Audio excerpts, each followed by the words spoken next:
really like hooked me. So I'm like thinking about going into that, and it's just this program where you do an internship and you live in Memphis for a while and you do urban education. And if y'all don't know what that is, it's like not the best of not the best economic families, and so the kids are like really struggling most of the time. So that, I feel like God put me on this mission trip and brought that into my life for a reason. So hopefully I'll be able to pursue that. I don't know, we'll see. So that's how the mission trip and Wesley has impacted my life.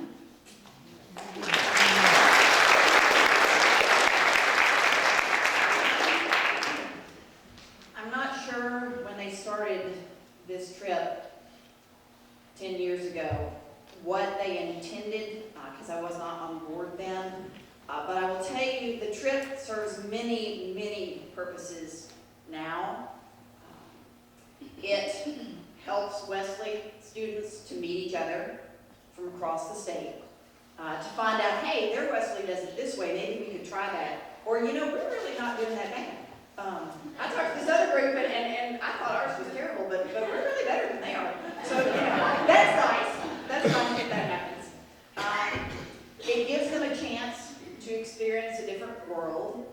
Some of them have done work in poverty situations before, some of them have not. And for some, this is their first experience with people who live in a very, very different way than they do.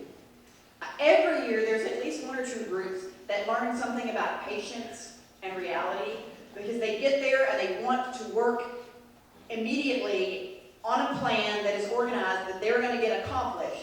And they discover that life is not always that way. And sometimes the person who was supposed to do something didn't. And now they get to stand around for 2 hours waiting for something to happen before they can get started. Or they get put on a job that doesn't seem immediately to have a lot of purpose to it. And they have to learn about being patient and about finding your purpose and where God is in the circumstances that you discover. Often through this trip, students do find some calling, either for after they graduate or for the year ahead. Maybe something different they want to work on their campus or at their campus ministry, or sometimes folks who have some idea of what they'd like to do after they graduate. It's a great cross-pollination kind of experience, I guess that's a fancy way to say it, for the students. And this is an opportunity that we provide through Wesley that I don't know is provided in many other ways through the campus, through the college experience. Even when I talk to other campus ministries and see what kind of mission opportunities they provide, there's some great ones out there. I don't know that any of them do quite what this trip does. And this trip is funded through the Methodist Church and through the Wesley Foundations and through your apportionments and through the gifts that we get. All of that comes straight from you. So that first week of January, when you're sitting in your house thinking about when your next tea time is, or if you're going to make a Kiwanis meeting, or whatever it is that's going on with you, remember that because of you, there are some students somewhere doing some really important work. I'm going to finish just by sharing a little bit about what my team did. When we get to these sites, we break the students into usually 5 or 6 different teams. We had 75 this year, which is the largest group we've taken in a while. And so we broke into, I think we had 6 teams of approximately 10 students, and then we had some extras that broke off and did various things. My team, actually probably the only team that came close to what a lot of times the trip is. We did have a couple of smaller teams that did some real construction, but our team did rehab on a house. The house that we were assigned had been abandoned for about 8 years. It had been lost to the city in tax issues and had been sitting there waiting for something to happen for many years.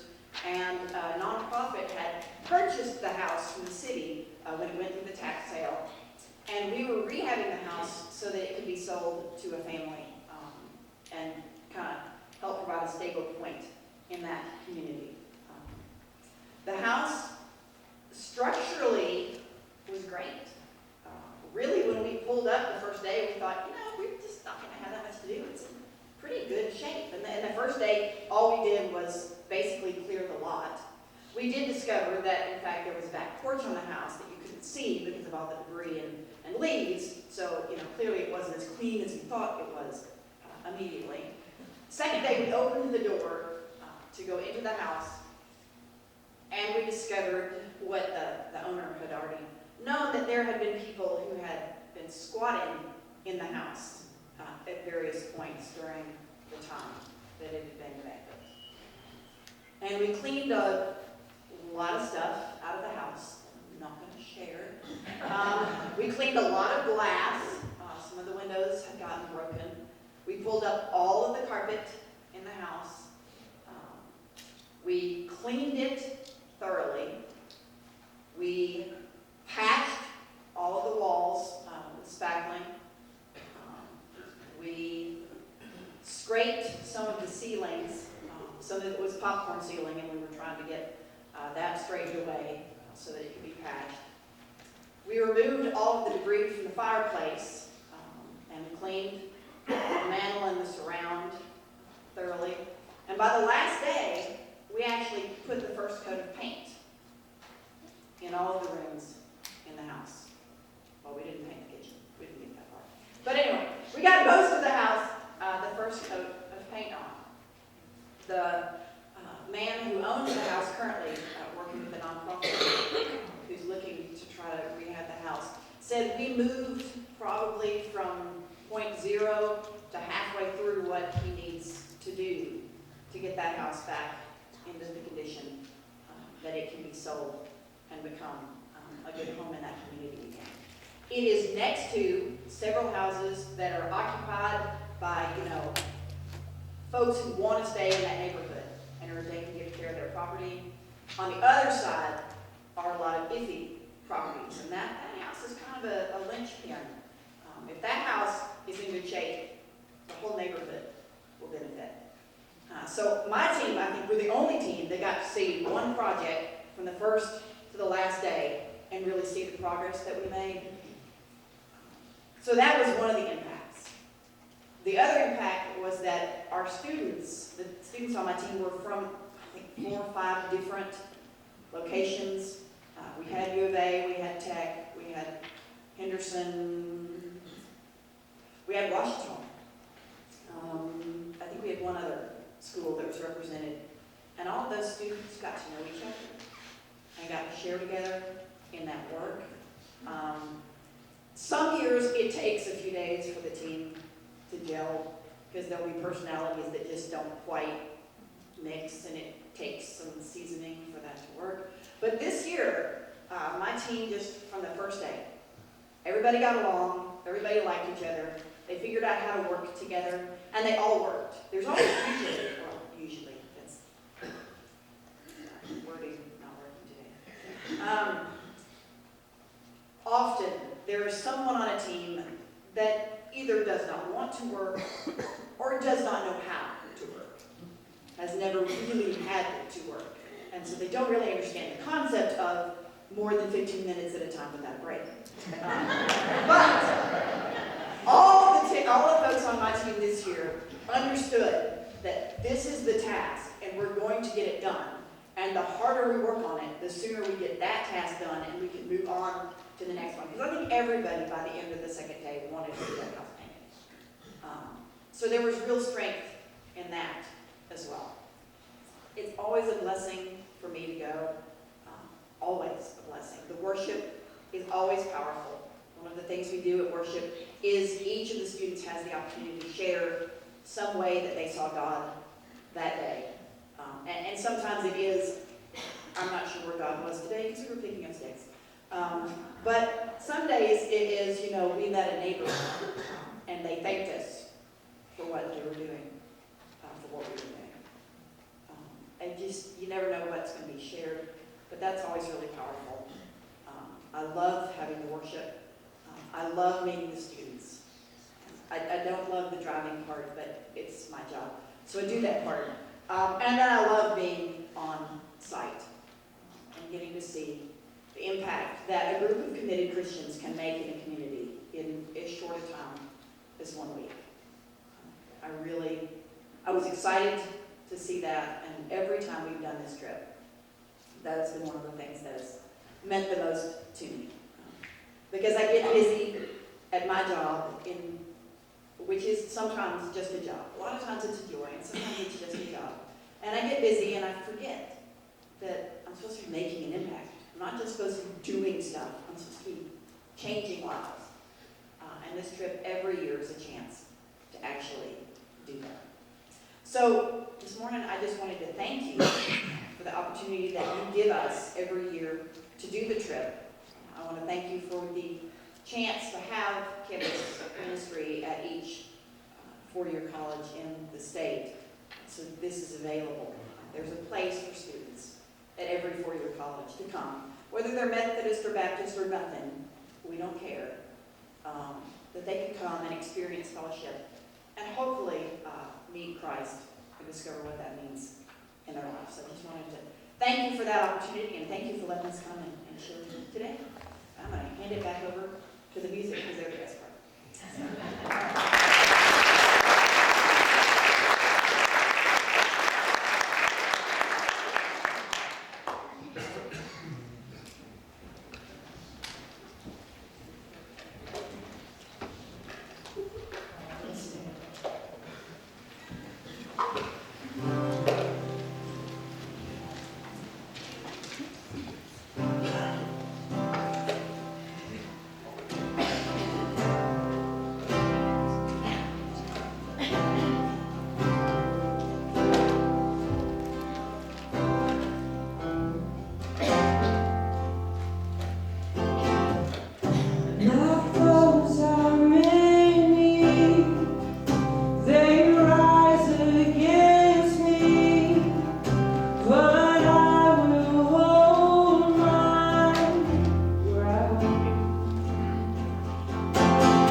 My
Oh my God, He will not delay. My refuge and strength always. Let Him hear me. I will not fear. His promise is true. My God will come through always. Always. Amen.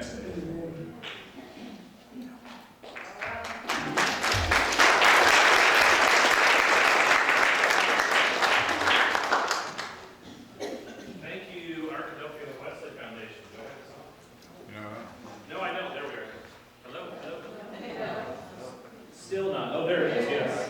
Well, good morning. My name is Andrew. I'm also one of the pastors here, and we want you to have a seat for a moment. A couple of things we also want to mention is we'll have this basket setting out here if you would like to give a love offering to the Wesley Foundation and thank them for being here today. Again, your ministry dollars are hard at work here and helping with that. We have such an opportunity to support them today, but we also have a great opportunity. We're going to transition this space here really quickly. So I want to introduce Jared Ray from the Pack Shack. He's going to give some information about what's coming up. We'll have a benediction, and then we'll go from there to explain what we're going to do. Let's give it up for Jared. Good morning, everyone. How you guys doing today? We just walked in and excited to be here with you. Made a trip from Northwest Arkansas this morning. And I'm Jared. I'm with the Pack Shack. I have my lovely wife with me in the back, Sarah, joining me today. So we are excited to be here with you. How many of you guys have ever heard of the Pack Shack? 2 people. Awesome. Several of you. Great. How many of you guys have actually packed meals with us before? Those same people. That's wonderful. Well, we have a big goal and a big task at hand here shortly. And like Pastor Andrew said, we're going to transition this room into a hunger fighting auditorium. We're going to pack, the goal is 20,000 meals. And so that's pretty phenomenal. If you guys aren't aware, there's a really big need right here in our state. Arkansas currently leads the nation in terms of food insecurity, worst in the country. So what does that mean? It means we got some work to do. With kids, with senior citizens, we're way up there, and so there's a large need, and we have the opportunity to respond and help meet that need. And we have the opportunity to do it in a really fun way that involves hairnets and dance moves and a giant gong. So you're going to see all that later if you haven't seen it before, but I want to encourage and ask all of you, if you're able to stay afterwards, help us, and pack these 20,000 meals that are going to go support people in need right here in your own communities, right here in the Hot Springs area. And so that's all I'm going to say for right now. We'll save a little bit more for later, but we look forward to packing meals with you guys here shortly. We're going to have a lot of fun, and we're going to make a really big impact. So thank you guys very much. God bless you, and we'll see you after the service.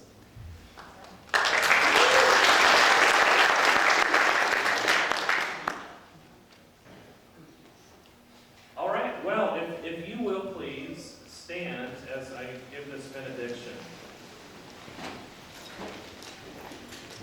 that I'm going to create on the spot.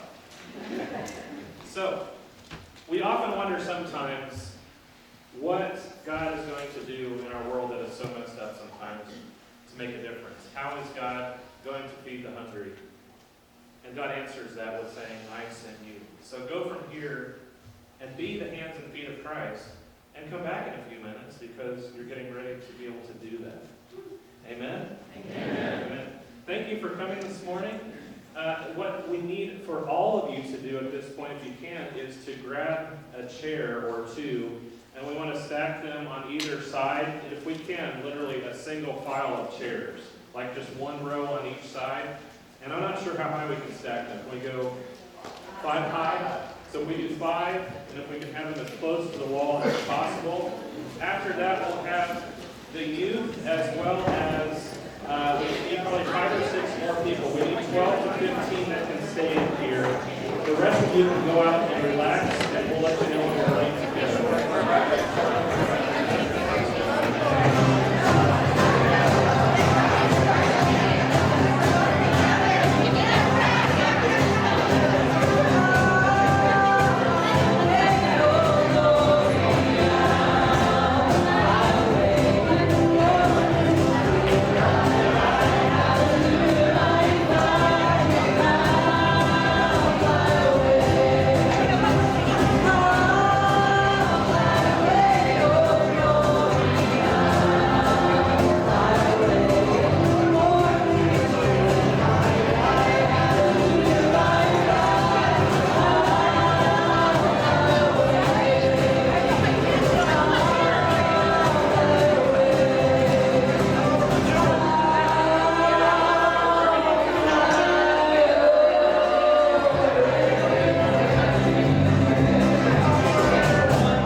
You are? Well,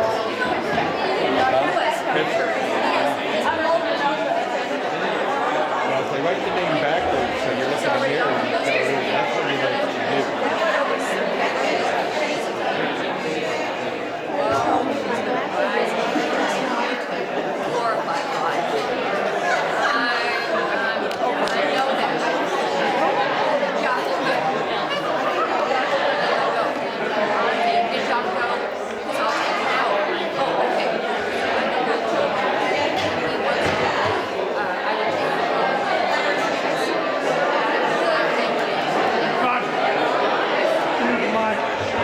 Leave the mic on.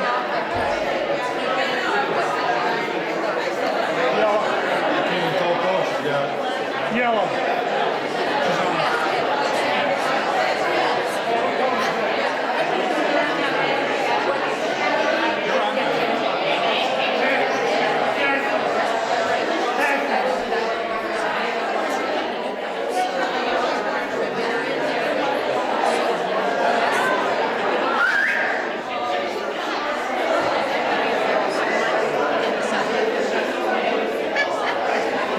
Testing.